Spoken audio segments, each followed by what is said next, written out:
Sedangkan bakal calon presiden Prabowo Subianto berziarah ke makam leluhurnya di Desa Dawuhan, Kabupaten Banyumas, Jawa Tengah pada Minggu kemarin.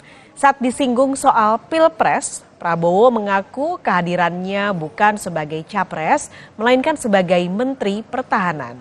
Dirinya tidak mau berkomentar banyak lantaran khawatir dianggap tengah berkampanye.